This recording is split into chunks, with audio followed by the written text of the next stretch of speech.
마가복음 15장 33절로 41절 말씀 한 목소리로 같이 읽겠습니다.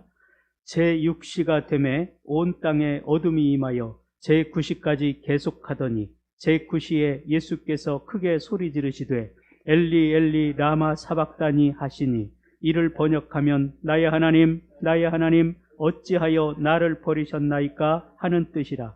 곁에 섰던 자 중 어떤 이들이 듣고 이르되 보라 엘리야를 부른다 하고 한 사람이 달려가서 해면에 신 포도주를 적시어 갈대에 꿰어 마시게 하고 이르되 가만두라 엘리야가 와서 그를 내려주고 보자 하더라. 예수께서 큰 소리를 지르시고 숨지시니라.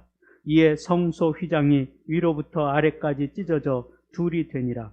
예수를 향하여 섰던 백부장이 그렇게 숨지심을 보고 이르되 이 사람은 진실로 하나님의 아들이었도다 하더라.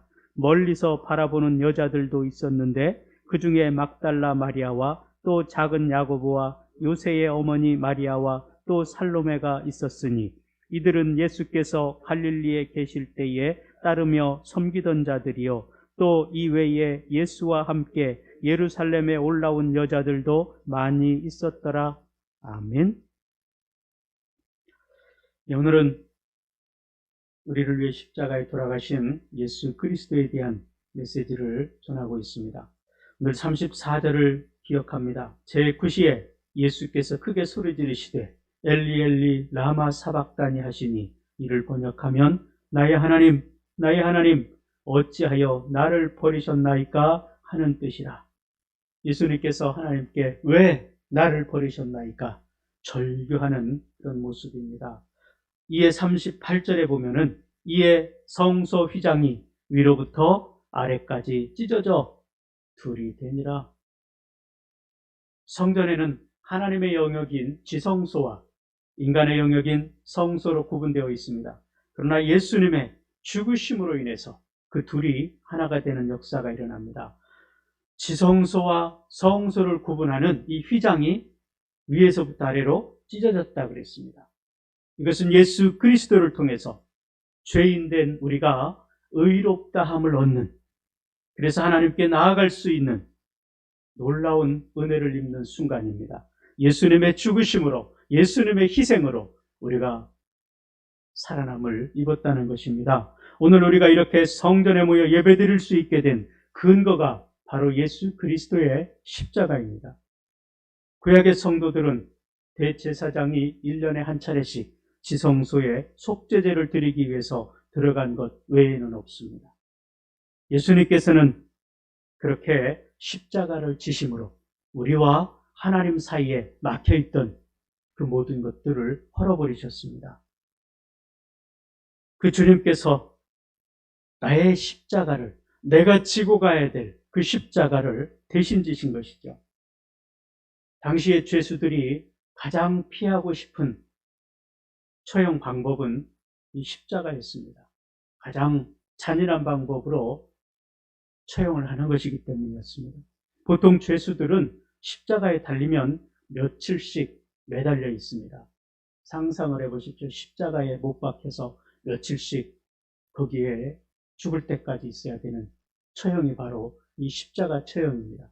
로마 군인들이 식민지 사람들을 지배하기 위해서 처형하는 방법이었습니다. 그러나 예수님께서는 오전 9시에서부터 오후 3시까지 거기에 6시간 동안 매달려 계셨습니다. 다른 죄수들에 비하면 굉장히 짧은 시간이죠. 그 이유는 십자가에 달리시기 전에 이미 지칠 대로 지치셨습니다. 채찍에 맞으시고 신문을 받으시고 학대와 고문을 당하셨기 때문이죠. 그래서 십자가를 지실 힘도 없어서 골고다 언덕까지 올라가는 길에 쓰러지고 또 쓰러지셨습니다. 그러자 군병들은 구레네 사람 시몬에게 예수님의 십자가를 대신 지도록 했습니다. 그러나 주님이 지신 그 십자가는 구레네 시몬이 대신 진 것이 아니라 예수님이 우리의 십자가를 대신 지고 가신 것이라는 사실입니다. 십자가는 내가 지고 가야 될 인생의 무거운 짐입니다. 그런데 예수님께서 내 인생의 그 무거운 짐을 대신 지고 가신 것이죠. 내가 죽어야 될 그 자리에 내가 지고 가야 될 그 십자가를 예수님이 대신 지신 것이라는 사실을 우리는 잊어서는 안 될 것입니다. 찬송가 337장의 가사를 보면요. 내 모든 시험 무거운 짐을 주 예수 앞에 아뢰이면 근심에 쌓인 날 돌아보사 내 근심 모두 맡으시네. 무거운 짐을 홀로 지고 견디다 못해 쓰러질 때 불쌍히 여겨 구원해 주리 은혜의 주님 오직 예수. 1절이 그렇게 기록이 되어 있습니다. 이 찬송은 미국의 호프먼 목사가 작사하고 작곡했습니다. 그는 이 교구에 속한 어려운 성도들을 신방하면서 같이 이렇게 상담을 하는 중에 얻은 영감으로 이 찬송을 작시하고 작곡을 했다고 합니다. 이 찬송은 마태복음 11장 28절의 말씀을 배경으로 하고 있습니다. 예수님께서 말씀하셨습니다. 수고하고 무거운 짐진 자들아 다 내게로 오라. 내가 너희를 쉬게 하리라. 과연 주님은 그렇게 하셨습니다. 말씀으로만 하신 것이 아니라 십자가를 지심으로 주님께서 그 말씀을 이루셨습니다. 오늘도 내 인생의 모든 짐을 다 져주시는 그 예수님 앞에 모든 무거운 짐을 우리가 내려놓을 수 있기를 바랍니다. 우리는 입으로는 내 모든 짐을 주님께 맡기겠다고 내려놓겠다고 하지만 여전히 내가 짊어지고 살아가는 모습을 보게 됩니다. 믿음이라는 것은 내 인생을 주님께 다 맡기는 것입니다. 그런데 우리는 주님께 다 맡기지 못합니다. 내가 세상의 어떤 것들을 의지하고 살아가려고 하는 거죠. 주님께만 내 모든 삶을 맡기지 못하고 살아가는 어리석은 우리의 인생을 우리는 늘 확인하고 돌아보지 않을 수가 없습니다.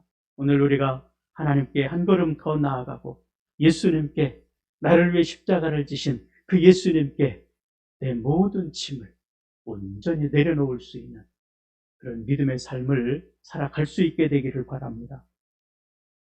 그것을 위해서 예수님께서 이 땅에 오셨고 우리를 위해서 내 십자가를 대신 지고 골고다에 오르셨다는 사실을 오늘도 우리가 기억할 수 있기를 바라고 내 십자가를 대신 지신 그 예수 그리스도를 묵상하는 하루가 될 수 있기를 바랍니다.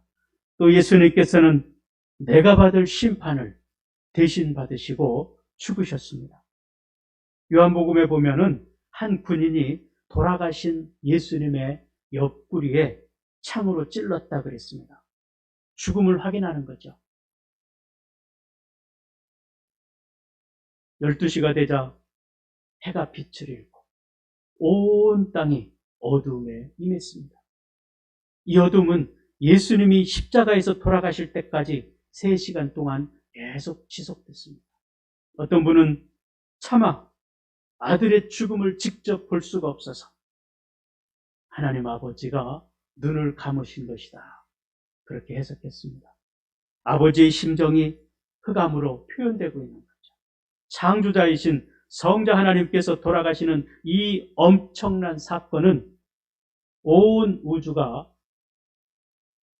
확인하고 반응하는 것입니다. 예수님께서 성경에 표현해 보면 이 당시 시간에 3시, 아침 9시죠. 3시에 재판을 받으시고 6시 정오에 십자가에 못 박히셔서 9시, 오후 3시에 돌아가셨습니다. 당시 이스라엘의 시간을 우리나라 시간으로 계산하려면 6시간을 플러스하면 됩니다. 그러면 그 이스라엘 시간이 나와요. 그러니까 아침 9시에 재판을 받으시고 12시에 십자가에 못 박히셔서 오후 3시에 운명하셨습니다. 죄 없으신 예수님께서 이렇게 비참하게 돌아가신 것은 힘이 없으셔서도 아니고 죄 때문도 아니라는 거예요. 내 죄 때문이라는 사실입니다. 내가 받아야 될 심판을 주님께서 대신 받으신 것입니다. 이사야서 53장 5절 6절에서 이사야 선지자를 통해서 이미 그것을 예고하셨습니다. 그가 찔린 것은 우리의 허물 때문이고 그가 상처를 받은 것은 우리의 약함 때문이다. 그가 징계를 받음으로써 우리가 평화를 누리고 그가 매를 맞음으로써 우리의 평이 나았다. 우리는 모두 양처럼 길을 잃고 각기 제 길로 흩어졌으나 주님께서 우리 모두의 죄악을 그에게 치우셨도다. 담당시키시고 떠넘기셨다는 이야기. 그래서 예수님은 죄인의 모습으로 오셔서 죄인들의 친구가 되어주셨다가 죄인의 신분으로 십자가에 못 박혀 돌아가신 것입니다. 죄인이 받아야 될 심판을 대신 받으신 것입니다.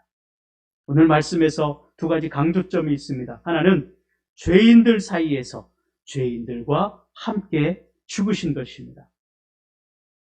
철저하게 죄인의 신분으로 낮아지셨음을 확인시켜 주시는 것입니다. 두 번째로는 하나님 아버지로부터 철저하게 버림받으셨습니다. 우리를 대신해서 죄 없으신 아들이 심판을 받으셔서 하나님으로부터 외면받으시고 십자가 위에서 절규하는 그 아들의 외면을, 아들의 그 절규를 외면하셨다는 이야기. 그때 아들을 외면해야 되는 하나님의 그 아버지의 아픈 마음을 표현하듯이 태양이 빛을 잃었습니다. 그리고 온 세상이 캄캄해졌다 그랬습니다. 이사야 선지자의 예언처럼 죄 없으신 하나님의 아들이 범죄자 중 하나로 취급을 당하셨기 때문입니다.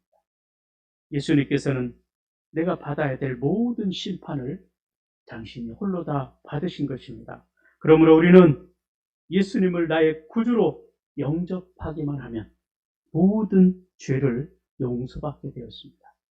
마가복음은 그 증거로 예수님 곁에 죄수의 이야기를 해주고 있습니다. 하나는 예수님을 믿지 않음으로 버림을 받고, 하나는 예수님을 믿음으로 구원을 받았습니다. 하나는 회개하지 않음으로 정죄를 받았고, 한편 강도는 회개함으로 사죄를 받았습니다. 하나는 끝까지 믿음을 거부함으로 심판을 받고 지옥에 갔고, 또 하나는 비록 마지막 순간이지만 예수님을 영접함으로 구원을 받고 천국에 갔습니다. 파스칼은 그렇게 말합니다. 이 세상의 모든 인류를 두 부류로 나눌 수 있다고 했습니다. 한 부류는 자기가 죄인이면서도 그것을 알지 못하는 사람이고, 또 한 부류는 자기가 죄인인 것을 절실히 깨닫고 있는 사람이라고 그랬습니다. 전자는 희망이 없는 죄인이고 후자는 희망이 있는 죄인이라고 했습니다. 우리는 모두가 죄인이죠. 근데 죄인인 것을 아는 죄인과 죄인인 것을 모르는 죄인, 이 두 부류로 구분된다는 것입니다. 오늘 우리가 죄인인 것을 아는 죄인이죠. 예수님이 나를 위해 십자가 못 박혀 죽으시고 내 짐을 대신 지신 이 사실을 알기에 이 새벽에도 주님 앞에 나아가는 것입니다. 그걸 알지 못하면 기도하지 않습니다. 예배하지 않습니다. 하나님을 믿을 수가 없습니다. 구원받지 못한 자와 구원받은 자, 용서받지 못한 자와 용서받은 자로 구분된다는 것입니다. 골고다 언덕에서 예수님과 함께 십자가 처형을 받은 두 사람의 이 희비가 엇갈려 버렸습니다. 그 마지막 순간 하나는 지옥으로 가게 됩니다. 그 한 사람은 천국에 이르게 되는 놀라운 축복을 받게 됩니다. 성경은 이런 구분을 여러 곳에서 하고 있습니다. 두 여인이 맷돌을 갈고 있다가 한 사람은 들림을 받고 한 사람은 버려둠을 받았다 그랬습니다. 두 사람이 들에서 밭을 가는데 한 사람은 들림을 받고 한 사람은 남겨짐을 받았습니다. 두 사람이 한 방에 누워 있는데 한 사람은 들림을 받고 한 사람은 남겨짐을 받았다고 그랬습니다. 이 땅에서는 이렇게 서로 마주하고 있습니다. 함께 삶을 살아가고 있습니다. 그러나 들림받은 사람과 남겨짐을 받은 사람, 전혀 다른 세계를 살아가게 되는 것이죠. 그래서 예수 그리스도께서 이 땅에 오셔서 죽을 수밖에 없는 죄악 가운데 있는 우리의 죄를 담당하심으로 인해서 우리를 들림받은 천국의 백성으로 세워주셨다는 사실입니다. 십자가에 달린 한 죄수가 할 수 있었던 것은 한 가지밖에 없습니다. 오직 예수님의 이름을 부르는 것입니다.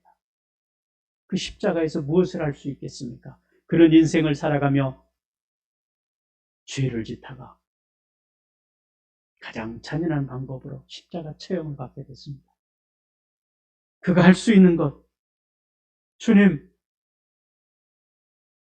하나님의 나라에 이를 때 나를 기억해 주십시오. 달리 할 것이 없습니다. 주님의 나라에 임할 때 나를 기억해 주시옵소서. 누가복음 23장 42절의 말씀입니다. 예수님께서 대답하셨습니다. 오늘 내가 나와 함께 낙원에 있으리라. 주의 이름을 부르는 자는 죄사함을 받고 하나님의 자녀가 되어 천국 백성이 되는 이 놀라운 사실을 주님께서 그 십자가상에서 선포하신 것입니다.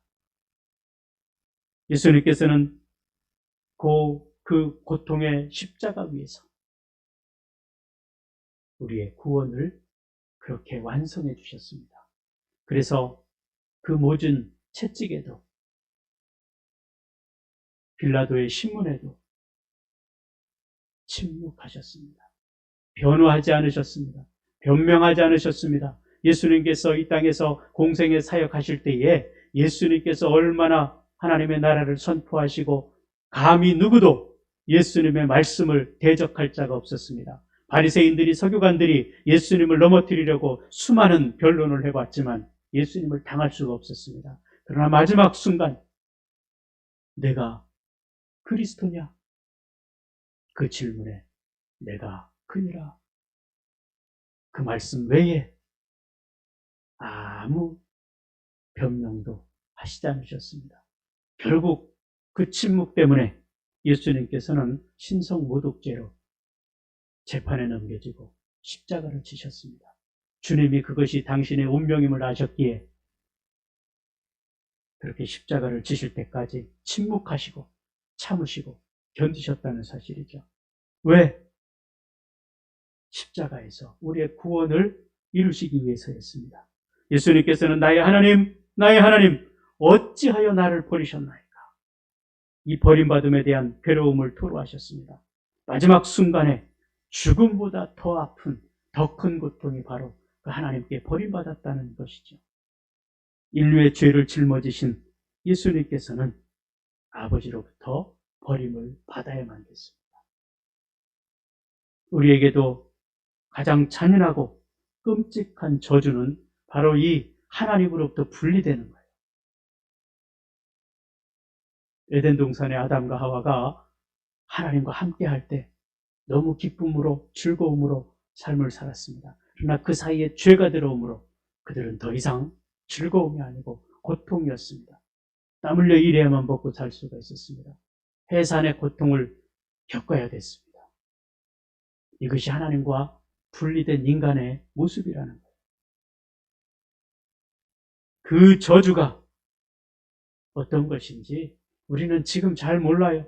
내가 경험해보지 않았기 때문에, 성경에서 그렇다고 말하고 있기 때문에 그런 줄 알고 있지만, 그러나 그것을 우리가 얼마만큼 믿음으로 받아들이고 반응하는가에 따라서 우리의 삶이 달라질 것입니다. 그것이 거짓이라고 생각하는 사람들은 하나님을 찾지 않습니다. 그러나 그것이 예수님의 십자가의 죽으심이 2000년 전에 골고다 언덕에서 나를 위해 십자가를 지신 예수님이 사실이라는 것을 인정하는 사람들은 주님 앞에 고백하고 회개의 삶을 살게 되는 것이죠.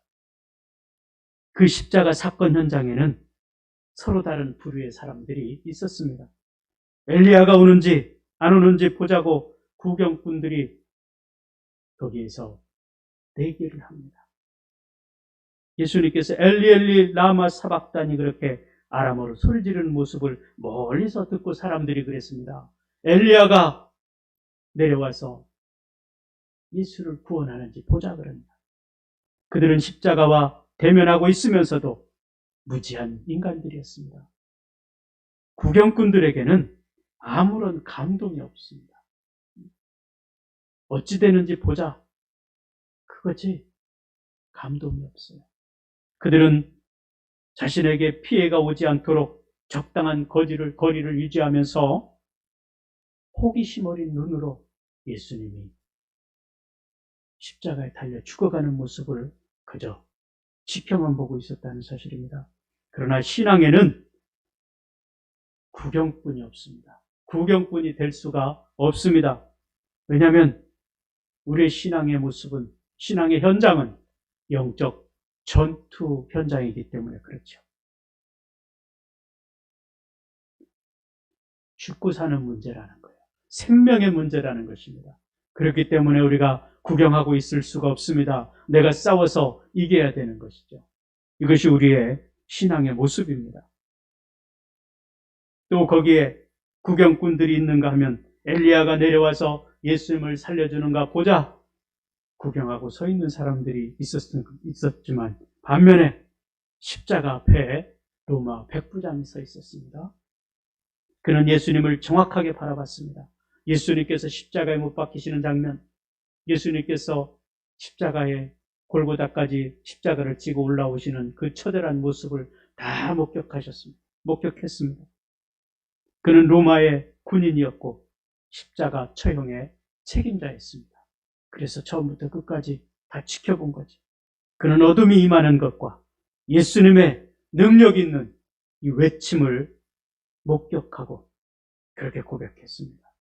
과연 그분이 말씀하신 것처럼 하나님의 아들이었도다. 예수님의 십자가를 제대로 목도하는 사람은 이 고백을 하지 않을 수가 없는 것입니다. 백부장의 이 신앙 고백은 굉장히 중요한 의미를 담고 있습니다. 최초로 이방인의 입을 통해서 예수님이 하나님의 아들이라는 고백을 하는 놀라운 장면이기 때문에 그렇습니다. 힘에 의해서 굴복한 고백이 아니라 마음에서 우러나오는 그런 고백이었습니다. 그러므로 이제 십자가는 더 이상 부끄러움의 대상이 아니라 축복의 통로가 된 것이죠. 그 예수님의 십자가를 보는 사람, 그 십자가를 통해서 축복이 흘러오는 것을 경험하게 되는 겁니다. 거기에 조금 떨어진 곳에 여인들이 있었습니다. 그들은 마음이 찢어질 듯 아프고 깊은 슬픔에 빠져 있었습니다. 그 여인들은 끝까지 주님 곁을 지켰습니다. 그들은 예수님의 십자가 사건의 증인이자 부활의 증인이었습니다. 19세기의 영국의 시인 쿠퍼가 십자가의 구원을 이렇게 노래했습니다. 거기에만, 오직 거기에만 무신론자가 무엇하고 떠들든, 무신론자가 무엇하고 헛소리를 하든 거기에만, 오직 거기에만 구원의 능력이 있다네. 예수님의 십자가에만 구원의 능력이 있다고 고백했습니다. 십자가는 구원의 능력이고 사랑의 증표이며 승리의 상징입니다. 가장 잔인한 사형 틀에서 이제는 가장 축복의 통로로 우리에게 다가왔다는 사실입니다. 오늘 우리는 그 십자가를 바라보고 그 십자가를 믿으며 그 십자가를 붙들고 우리의 삶을 살아가고 있습니다. 오늘 하루도 나를 위해 그 십자가를 지신 예수 그리스도, 내가 져야 될 십자가를 대신 지신 예수님, 그 예수님을 묵상하고 주님이 말씀하신 것처럼 수고하고 무거운 짐 진 자들아 다 내게로 오라, 내가 너희를 쉬게 하리라. 주님이 그렇게 말씀하시고 우리의 모든 질고와 죄악을 담당하셨습니다. 그 예수님의 십자가가 헛되지 않도록 우리가 오늘 최선을 다해서 하나님의 영광이 되는 삶을 살아야 될 것입니다. 하나님의 기쁨이 되는 삶을 살아야 될 것입니다. 또 오늘 나의 십자가를 지고 주님을 따라갈 수 있게 되기를 주님의 이름으로 축복합니다. 우리 함께 기도